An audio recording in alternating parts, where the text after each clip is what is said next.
గతేడాది ఖరీఫ్ రబీ సీజన్లలో కసిరిన వరుస విపత్తులు ఈదురుగాలుల ప్రభావానికి వ్యవసాయ పంటలతో పాటు ఉద్యాన తోటలకు అపార నష్టం జరిగింది. ప్రధానంగా అరటి రైతులకు భారీ నష్టం వాటిల్లింది.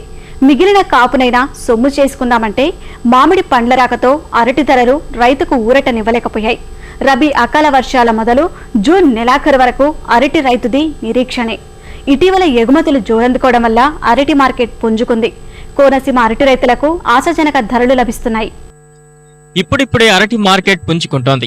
గత సీజన్ల కంటే భిన్నంగా ఈ ఏడాది గోదావరి జిల్లాలో అరటి వ్యాపార లావాదేవీలు హడావిడిగా సాగుతున్నాయి.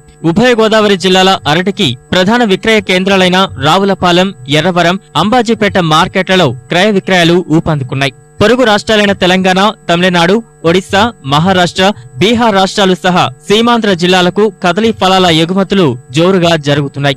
ధరలు ఆశాజనకంగా ఉండటం వల్ల రైతులతో పాటు వ్యాపారులు ₹4 కళ్ళ చూస్తున్నారు. ఉన్న పరిస్థితిని బట్టి అవతమని తెగులు ఎక్కువగా పనామా తెగులు వచ్చేయడం వల్ల విపరీతంగా మార్కెట్లో రేటు ఉన్నది. కనవ అయితే కొరకూర అయితే కొద్దిగా తక్కువగా ఉన్నది. చక్కెరకేళి కూడా డిమాండ్ గానే ఉన్నది పనామా తెగులు వల్ల. ఇది మార్కెట్ ఇలా ఉంటే రైతుకి ఆశాజనకంగా ఉంటుంది. రైతు చేయడానికి చాలా ఇదిగా ఉంటుందండి. రైతు వచ్చి ఇది శ్రావణ మాసం వల్ల కొరకూరకి డిమాండ్ వస్తుందని ఆశిస్తున్నాము. ఇది వస్తే చాలా మంచిదని అనుకుంటున్నాం. రంజాన్ మాసం, ఆషాఢం పూజలు, మరోవైపు తమిళనాడు, ఒడిశా రాష్ట్రాల్లో వివాహాది శుభకార్యాలు వెరసి అరటికి విపరీతమైన గిరాకీని తెచ్చిపెట్టాయి. పొరుగు రాష్ట్రాల నుంచి భారీగా ఆర్డర్లు ఉండటం వల్ల పెద్ద ఎత్తున గెలలు గోదావరి దాటేస్తున్నాయి. ఒక్క రావులపాలెం మార్కెట్ నుంచి రోజుకు 30 లారీల సరుకు తరలిపోతోంది. మిగిలిన రోజుల్లో సగం లారీలు కూడా ఎగుమతి కావడం గగనమై. పాఠశాలలు, కళాశాలలు, హాస్టళ్లు, వసతి గృహాలు వేగంగా నడుస్తున్నందున అరటి బేరాలు జోరుగా జరుగుతున్నాయి. తద్వారా రైతులకు పెరిగిన ధరలు ఊరటనిస్తున్నాయి.